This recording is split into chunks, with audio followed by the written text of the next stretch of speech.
ಕ್ರಿಸ್ತನಲ್ಲಿ ಪ್ರಿಯ ದೇವಜನರೇ, ಯೇಸು ಕ್ರಿಸ್ತ ನಾಮದಲ್ಲಿ ನಿಮ್ಮೆಲ್ಲರೂ ಕೂಡ ಹೃದಯಪೂರ್ವಕವಾದಂಥ ವಂದನೆಗಳು.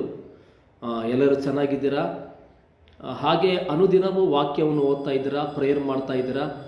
ಅನುದಿನವೂ ನಿಮ್ಮನ್ನೇ ನೀವು ದೇವ್ರ ಮುಂದೆ ಪರೀಕ್ಷೆ ಮಾಡ್ಕೊತಾ ಇದ್ದೀರಾ? ನಿಮ್ಮ ಜೀವಿತ ದೇವರೊಟ್ಟಿಗೆ ಒಂದು ಅನ್ಯೋನ್ಯವಾಗಿದೆಯಾ? ದೇವರೊಟ್ಟಿಗೆ ಒಂದು ಒಳ್ಳೆಯ ಸಂಬಂಧವನ್ನು ಇಟ್ಕೊಂಡಿದ್ದೀರಾ?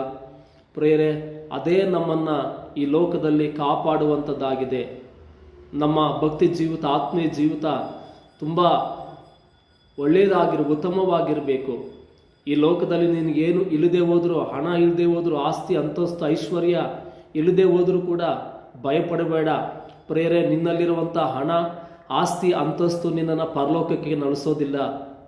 ನೋಡಿ, ಭಕ್ತನು ಹೇಳ್ತಾನೆ, ಒಬ್ಬ ಭಕ್ತನು, ಈಗ ಸೂಜಿಯ ಕಣ್ಣಿನಲ್ಲಿ ಪ್ರೇರೆ, ಸೂಜಿಯ ಕಣ್ಣಿನಲ್ಲಿ ಒಂಟೆ ತೂರಿ ಹೋಗೋದು ಸುಲಭ ಅಂತೆ, ಆದರೆ ಧನವಂತನು ಪರಲೋಕ ರಾಜ್ಯಕ್ಕೆ ಹೋಗೋದಿಲ್ಲ ಎಂಬುದಾಗಿ.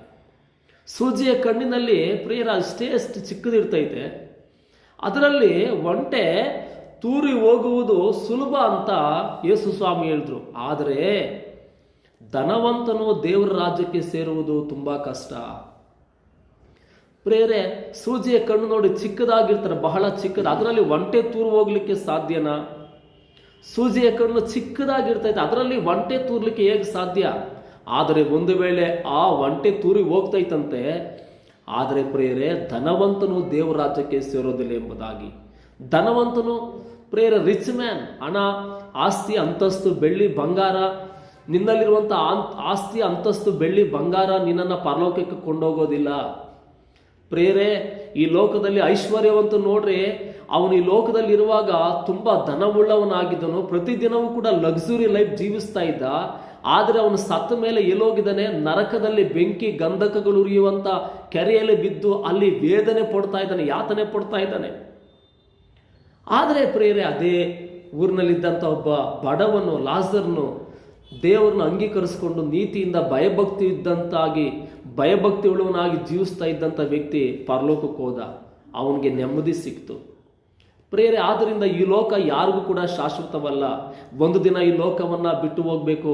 ನೀನು ಮಾಡಿದಂಥ ಆಸ್ತಿ ಅಂತಸ್ತು ಬೆಳ್ಳಿ ಬಂಗಾರ ನಿನಗಿರುವಂಥ ಯಾವುದು ಕೂಡ ನಿನ್ನನ್ನು ಪರಲೋಕಕ್ಕೆ ಹೋಗಲ್ಲ.